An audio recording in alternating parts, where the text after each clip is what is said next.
है, क्योंकि सिलकारा टनल में आप देखिए किस तरह से मजदूर जो है वो फंसे हुए हैं। काफी दिक्कतें इन लोगों को यहाँ पर झेलनी पड़ी हैं और रेस्क्यू कार्य युद्ध स्तर पर जारी कर दिया गया है।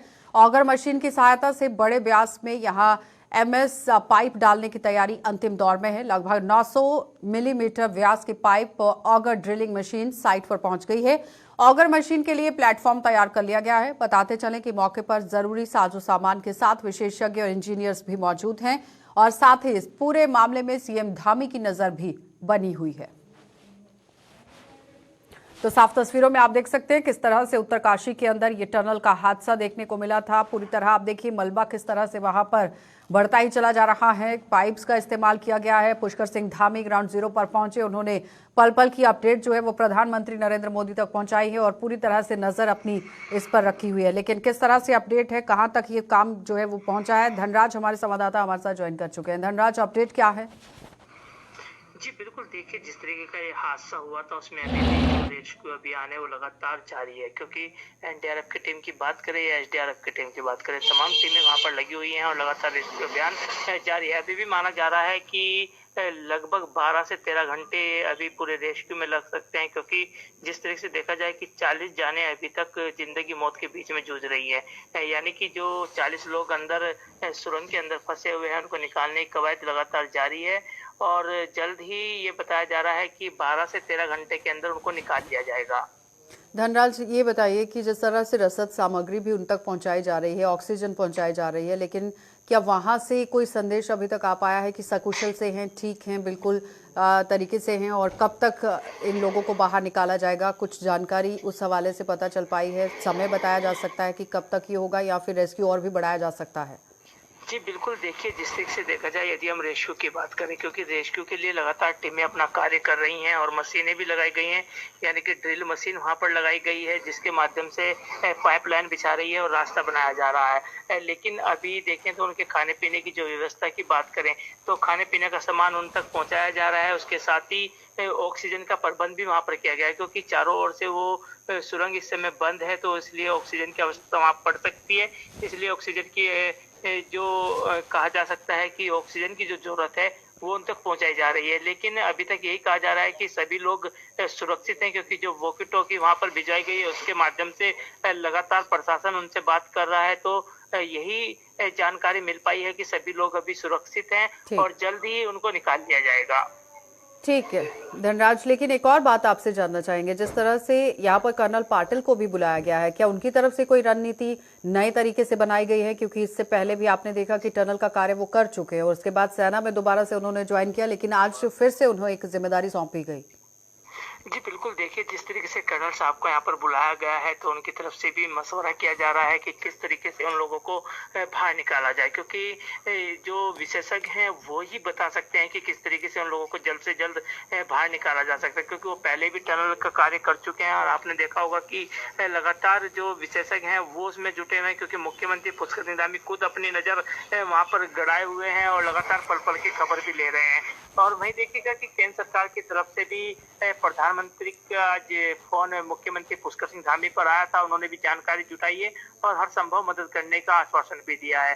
तो इससे लगता है कि जल्दी जो लोग फंसे हैं उनको निकाल लिया जाए, क्योंकि नया प्लान कोई ना कोई जरूर कर्नल यहाँ पर बनाते हुए नजर आएंगे और जल्द ही उन लोगों को निकालने की जो कवायद है वो लगातार जारी है और जल्द ही उन लोगों को निकाल दिया जाएगा। ठीक है धनराज, बहुत बहुत धन्यवाद जुड़ने के लिए। तो फिलहाल आपने देखा कि धनराज गर्ग हमारे संवाददाता हमारे साथ जुड़े हुए थे, जो बता रहे हैं कि किस तरह से बहुत ही जल्द इनका रेस्क्यू जो है वो कर दिया जाएगा, क्योंकि वॉकी टॉकी भिजवाई गई है और इनसे लगातार संपर्क जो है वो साधा गया है और सभी मजदूर फिलहाल सकुशल हैं।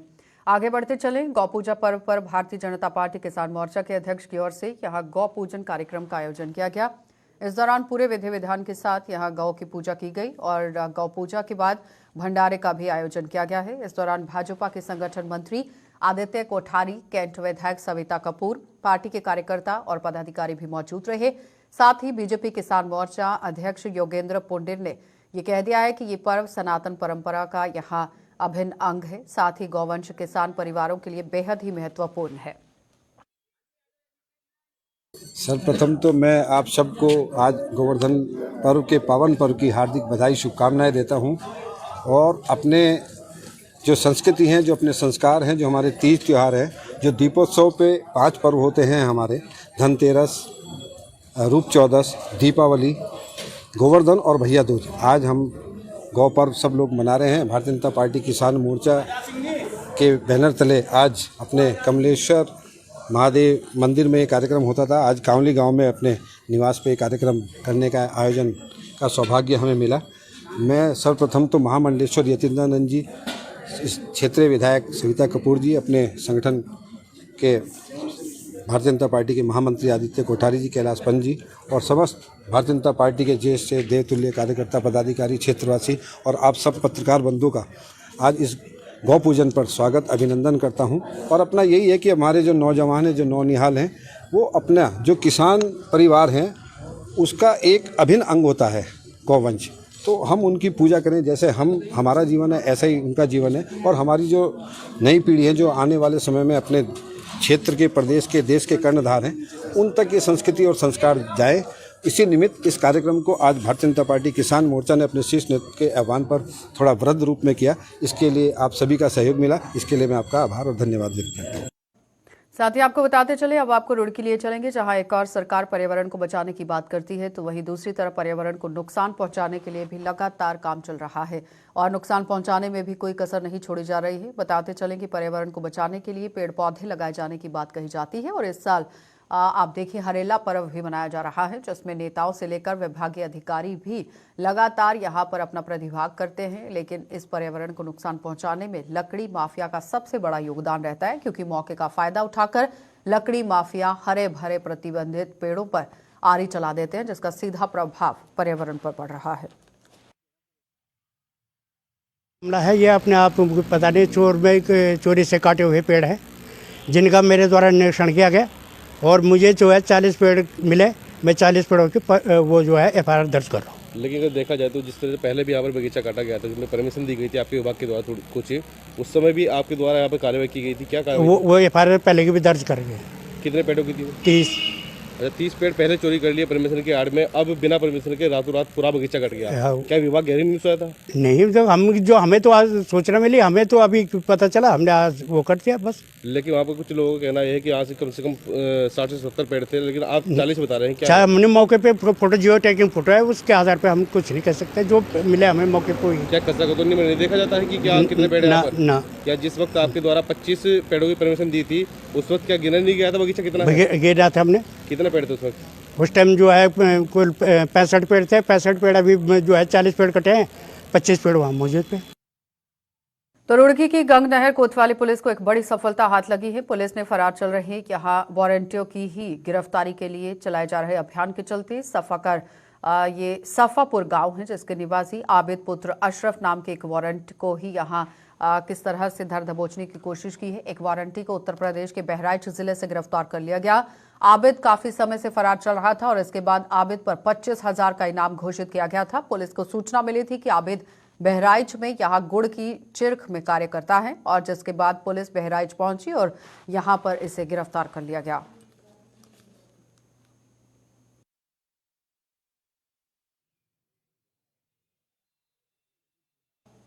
उत्तरकाशी में स्थित विश्व प्रसिद्ध गंगोत्री धाम के कपाट आज 14 नवंबर को अन्नकूट की पावन पर्व और अभिजीत मुहूर्त की शुभ बेला पर ठीक 11:45 पर श्रद्धालुओं के लिए आगामी 6 महीने के लिए बंद हो गए हैं। गंगोत्री मंदिर समिति के अध्यक्ष हरीश सेमवाल ने ये बताया कि 14 नवंबर को कपाट बंद होने के बाद मां गंगा के उत्सव डोली अपने मायके मुखीमठ और रमकुआ के लिए गंगोत्री धाम में प्रस्थान करेगी और गंगोत्री धाम से प्रस्थान करने के बाद मां गंगा का रात्रि निवास देवी मंदिर में होगा और 15 नवंबर भैया दूज के पर्व पर मां गंगा की उत्सव डोली अपने मायका यहाँ जो कि मुखीमठ है वहां पर पहुंचेगी और उसके बाद आप देखिए गंगा मैया का स्वागत किस तरह से किया जाएगा।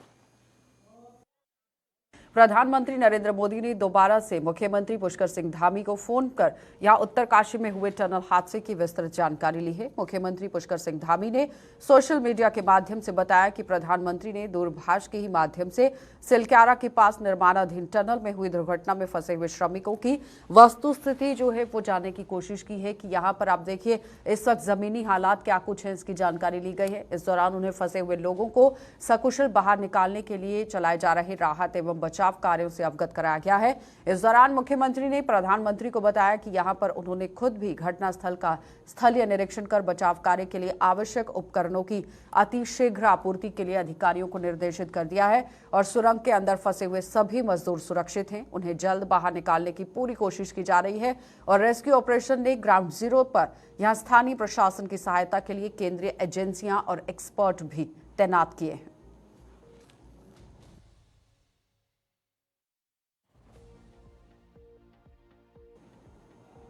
वहीं मुख्यमंत्री पुष्कर सिंह धामी उत्तरकाशी से राहत और बचाव कार्य का निरीक्षण कर देहरादून आ गए हैं और देहरादून आकर सीएम धामी ने पत्रकार वार्ता करते हुए बताया कि सरकार और जिला प्रशासन सभी फंसे हुए लोगों को सकुशल बचाने के लिए हर संभव प्रयास कर रहे हैं। मुख्यमंत्री ने बताया कि टनल में फंसे हुए लोगों के लिए पर्याप्त रसद अंदर भेज दी गई है और ऑक्सीजन भी लगातार सप्लाई की जा रही है। उन्होंने माना है कि अभी थोड़ा समय लगेगा क्योंकि मैनुअल तरीके से सुरंग से मलबा हटाया जा रहा है और इसके अलावा मुख्यमंत्री ने और क्या कुछ कहा है, जरा वो देख लीजिए। सिलकेआरा में जो प्रस्तावित टनल का निर्माणाधीन कार्य था लगभग 4.5 किलोमीटर का, उसमें मात्र 400 मीटर बचा हुआ है ब्रेक थ्रू के लिए। मतलब कि लगभग टनल 4 किलोमीटर से ज़्यादा बन चुकी है और अचानक बीच में ये मलबा आने से 40 श्रमिक भाई अंदर फंस गए हैं और उनको निकाले जाने के लिए लगातार बचाव का काम किया जा रहा है। रेस्क्यू अभियान चला हुआ है जिसमें सभी एक्सपर्ट एजेंसियां काम कर रही हैं और आरबीएनएल के लोग भी वहां पहुंच गए हैं। अन्य एजेंसियों के लोग भी वहां पहुंचे हुए हैं जो टनल के क्षेत्र में अपनी विशेषज्ञता रखते हैं। बचाव का काम तेजी से हो रहा है। रात्रि को उनसे संपर्क भी स्थापित हो गया है। ऑक्सीजन लगातार भेजी जा रही है, पानी भेजा जा रहा है, खाद्य सामग्री अंदर भेजी गई है और उन्होंने अंदर से भी ये कहा है कि अभी खाद्य सामग्री उनके पास पर्याप्त हो गई है, इसलिए उसको भेजने की अभी जरूरत नहीं है अंदर से, जो उन्होंने बताया है। माननीय प्रधानमंत्री जी ने स्वयं इस पर बहुत चिंता व्यक्त करी और कल उन्होंने दूरभाष पर सारी जानकारी ली और बचाव के लिए हर संभव जो भी सहायता केंद्र की तरफ से हो सकती है उन्होंने हमको आश्वासन दिया है और केंद्र की जितनी भी एजेंसियां इस पर काम करती हैं टनल के क्षेत्र में जिनकी विशेषज्ञता है, सारे के सारे वहां पर काम कर रहे हैं। मैं अभी स्वयं मौके पर वहां पर गया हूं। सभी लोग सुरक्षित हैं। मैं उनके सभी जो लोग अंदर हैं उनके सभी पारिवारिक जनों से भी उनको आश्वस्त करता हूं कि हमारा संपूर्ण प्रयास है कि जल्दी से जल्दी सबको बाहर निकाला जाए। उसके लिए कुछ ह्यूम पाइप इत्यादि की भी आवश्यकता पड़ रही है। एक रास्ता अलग से बना रहे हैं क्योंकि वहाँ पर थोड़ा सा जितना मलबा हटाया जा रहा है वो मलबा फिर से ऊपर से मलबा लगातार नीचे गिर रहा है, इसलिए बहुत काम जो है मैनुअली वहाँ पर किया जा रहा है। और अभी ह्यूम पाइप की आवश्यकता थी तो ह्यूम पाइप यहाँ देहरादून से और हरिद्वार से वहाँ पर भेज कर लगभग 60 मीटर से ज़्यादा का रास्ता बनाना है, तो उसको बनाने की प्रक्रिया जल्दी शुरू होगी। वहाँ पर सभी लोग अपने काम पर लगे हुए हैं। हम भगवान से ही प्रार्थना करते हैं कि जल्दी से जल्दी सब सुरक्षित आ जाए और इसको लेकर राज्य की सरकार है या केंद्र की सरकार है, सभी गंभीर हैं। माननीय प्रधानमंत्री जी ने पूरी चिंता व्यक्त करी है और हर प्रकार का आश्वासन हमको दिया है। गृह मंत्री जी ने भी सारी टीमें वहाँ भेजी हैं। रेल मंत्री जी ने भी मुझसे दूरभाष पर भी बात की है सभी लोगों ने और हर संभव सहायता का आश्वासन दिया है। अभी चूंकि ये जो वहाँ पर विभिन्न प्रकार के जो विशेषज्ञ आए हैं वो प्लान A, B, C 3 प्लानों पर काम कर रहे हैं और सब में प्राथमिकता यही है कि सबको बाहर निकाला जाए। और ह्यूम पाइप भी उनकी पहली प्राथमिकता में से एक प्राथमिकता है कि ह्यूम पाइप अगर लगा दिया जाएगा तो सुरक्षित रूप से सब लोग बाहर निकल आएंगे। ये चूंकि समय इसमें लगेगा क्योंकि मैनुअली भी बहुत काम करना पड़ रहा है और मशीन से जो काम हो रहा है उसके कारण से मलबा फिर से नीचे आ रहा है। इससे कोई खतरा ना हो, अंदर जो लोग हैं उनको सुरक्षित रखा जाए, इसलिए समय जितना भी लगेगा लेकिन सबका प्रयास है कि उनको सुरक्षित बाहर निकाला जाए। खाने पीने का सामान रात में कंप्रेसर के द्वारा पाइप से भेजा गया है अंदर और पानी भी भेजा गया है। ऑक्सीजन की लगातार सप्लाई चल रही है और जो जिस स्थान पर वो लोग हैं अभी उस स्थान से आगे तक 200 मीटर का रास्ता बना हुआ है। अंदर गाड़ी भी है, अंदर इलेक्ट्रिक सप्लाई भी हो रही है और टेम्परेचर भी ठीक है, मतलब अभी वो सब सुरक्षित हैं, उनसे बात हो रही है। मैं भी उनसे बात करना चाहता था लेकिन उन्होंने कहा कि आप ज़्यादा अंदर जाएंगे तो थोड़ा सा, क्योंकि वो डेंजर जोन में था, और लेकिन मैंने अपना संदेश उन तक पहुँचाया है। शिक्षा राज्य मंत्री जो कि अजय भट्ट हैं और पूर्व मुख्यमंत्री एवं सांसद डॉक्टर रमेश पोखरियाल निशंक ने पारिवारिक सदस्यों के साथ भगवान बद्रीनाथ के यहाँ पर दर्शन किए हैं। बद्री विशाल एवं केदारनाथ जी के दर्शन किए और इस अवसर पर बड़ी संख्या में भाजपा कार्यकर्ता उनके स्वागत के लिए बद्रीनाथ पहुंचे हैं। केंद्रीय रक्षा राज्य मंत्री अजय भट्ट सबसे पहले केदारनाथ धाम पहुंचे और दर्शन पूजन किया। इस दौरान मंदिर समिति की ओर से उनका स्वागत किया गया और भगवान केदारनाथ जी का प्रसाद यहां पर भेंट किया गया है। उसके बाद रक्षा राज्य मंत्री और सांसद भगवान बद्री विशाल के दर्शन के लिए पहुंचे। उनके साथ उनकी पुत्री यहां आरुषि निशंक भी बद्रीनाथ धाम पहुंची हैं और इस अवसर पर हेलीपैड पर बद्रीनाथ केदारनाथ मंदिर समिति उपाध्यक्ष जो कि किशोर पंवार हैं, उन्होंने अतिथियों की आगवानी की है और साथ ही साथ यहाँ पर ये स्वागत करते नजर आए। इसके बाद श्री बद्रीनाथ मंदिर में दर्शन और वेद पाठ पूजा के पश्चात भगवान बद्री विशाल का प्रसाद भी भेंट किया गया। रक्षा राज्य मंत्री बद्रीनाथ धाम के रावलेश्वर प्रसाद यहाँ नींबूदरी से भी मिले हैं और प्रसाद ग्रहण किया।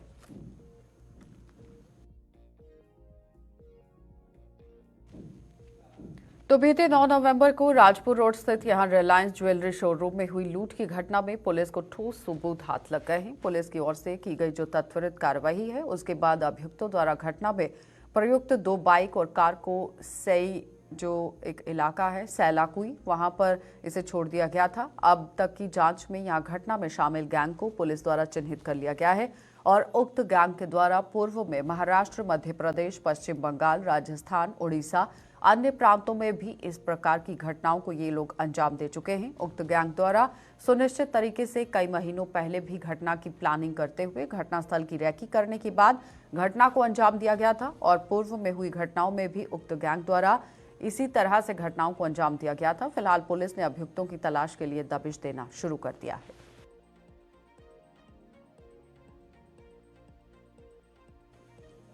समान नागरिक संहिता कानून का ड्राफ्ट कमेटी ने सरकार को सौंप दिया है और इस बात की जानकारी कैबिनेट मंत्री सौरभ बहुगुणा ने दी है और उन्होंने कहा कि जल्द ही विधानसभा का विशेष सत्र बुलाकर इसको टेबल पर लाया जाएगा। उधर कांग्रेस ने कहा कि जब बिल विधानसभा के पटल पर रखा जाएगा तो ये भी साफ हो जाएगा कि ड्राफ्ट में क्या कुछ प्रावधान किए गए हैं। इस पर कांग्रेस के विधायक सदन पर अपनी प्रतिक्रिया जाहिर करेंगे।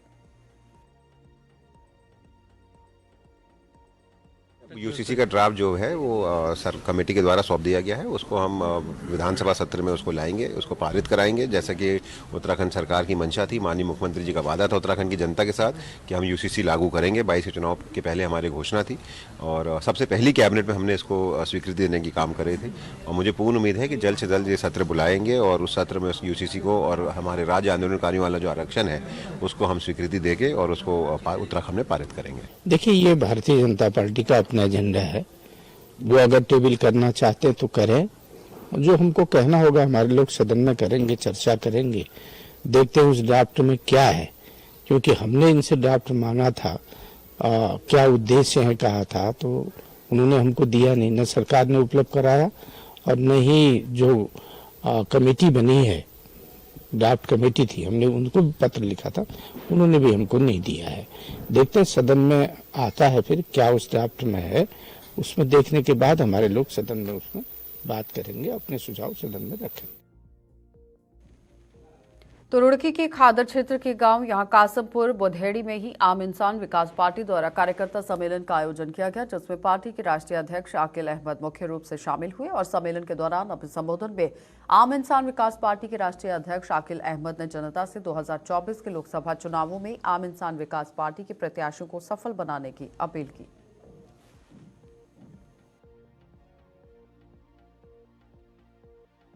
कार्यक्रम था कार्यकर्ता सम्मेलन, एक छोटा सा कार्यक्रम हमने यहाँ पे रखा था और हमने जिस तरीके से सोचा था कि लोगों से जो उम्मीद थी उससे ज्यादा लोग यहाँ पे पहुंचे। पार्टी का पहला कार्यक्रम है, नई पार्टी है और नई पार्टी में इतने लोगों का आना, जहाँ पे हमारे कोई कार्यकर्ता भी नहीं है अभी, अपने आप में ये बड़ी बात है। आम इंसान विकास पार्टी का जन्म 6 महीने पहले हुआ और 6 महीने के अंदर हमने तमाम दबे कुचले लोगों की, मजदूरों की, किसानों की आवाज उठाने का काम किया। आज उसी का ये एक इनाम है कि लोग बाग आम इंसान विकास पार्टी को पसंद कर रहे हैं और पार्टी का कुनबा जो है बढ़ता जा रहा है दिन पे दिन। हम पूरे देश के अंदर पार्टी की नीतियों को पहुंचाने का काम करेंगे। पहले हम उत्तराखंड को मजबूत करेंगे। उत्तराखंड के अंदर 5 लोकसभा सीटों पे आम इंसान विकास पार्टी चुनाव लड़ाएगी और गरीबों की, किसानों की, मजदूरों की के जो अधिकार हैं उनकी आवाज बन के पार्टी उनका काम करेगी। और मैं उम्मीद करता हूं इस बात की कि लोगों का जो समर्थन है हमें मिलेगा। यहाँ पे हरिद्वार लोकसभा सीट से मैं स्वयं चुनाव मैदान में उतरूंगा और लोगों को जागरूक करने का काम करूंगा। बीजेपी और कांग्रेस, बीएसपी, समाजवादी पार्टी, सभी पार्टियों को जो है हमारे अकलियत के लोगों ने वोट देने का काम किया। अब तक जो है उनकी एक उम्मीद थी कि कोई हमारे लिए कुछ करेगा, लेकिन कोई भी पार्टी का, चाहे वो एमएलए हो चाहे एमपी हो, किसी ने भी जो है हम लोगों की जो समझ नहीं उठाई। हमें कोई अधिकार जो है, जो हमारे अधिकार हमें चाहिए थे, उन अधिकारों पे कोई पार्टी खरा नहीं उतरी। तो लोगों की आस, तरीके से मुसलमानों के ऊपर अत्याचार हो रहे हैं और इस प्रदेश के अंदर भी मुसलमानों को टारगेट लगातार जो है सरकार कर रही है, धामी सरकार। कभी मदरसों के नाम पे, कभी लैंड जिहाद के नाम पे, कभी मजारों के नाम पे, कभी लौ जिहाद के नाम पे इस सरकार को मजा चखाने का काम आम इंसान, ये पार्टी सबकी पार्टी है। हम हिंदू भाइयों की पार्टी भी है, लेकिन जिसके अधिकार के लिए हम लड़ाई लड़ेंगे, चाहे वो हिंदू चाहे मुसलमान हो। अगर किसी मुसलमान के साथ अत्याचार होगा उसकी आवाज को बुलंद करेंगे, किसी दलित के साथ अत्याचार होगा तो उसकी आवाज को उठाने। दलितों के साथ भी जो है नाइंसाफी की जाती है, उनको भी कहा जाता है तो अछूत हैं, उनको मंदिर तक भी नहीं जाने दिया जाता। अगर वो शादी भी करना चाहे तो उनको जो है मंदिर से बाहर धकेलने का काम ये ब्राह्मण ठाकुर जैसे जो बीजेपी में अपने आप को समझते हैं कि इनसे बड़ा कोई है ही नहीं, ये उनको जो है दलितों को अछूत बताने का काम करते हैं। इनकी लड़ाई भी हम लड़ेंगे। और रविदास का मंदिर इसी हरिद्वार नगरी के अंदर जो धर्म नगरी है, रविदास का मंदिर आम इंसान विकास पार्टी बनाएगी। और मुस्लिम यूनिवर्सिटी भी इसी धर्म नगरी के अंदर, रुड़की के अंदर जमीन की तलाश जारी है। मुस्लिम यूनिवर्सिटी का निर्माण हम करेंगे। आने वाली जो जनरेशन है, जो हमारे बच्चे हैं, हम चाहते हैं कि वो पढ़ लिख के शिक्षित बने और इस देश में जो है कहीं ना कहीं उनको जो है किसी न किसी पोस्ट पे कामयाबी मिले। ये हमारा इरादा। चलिए, बुलेटिन में फिलहाल इतना ही।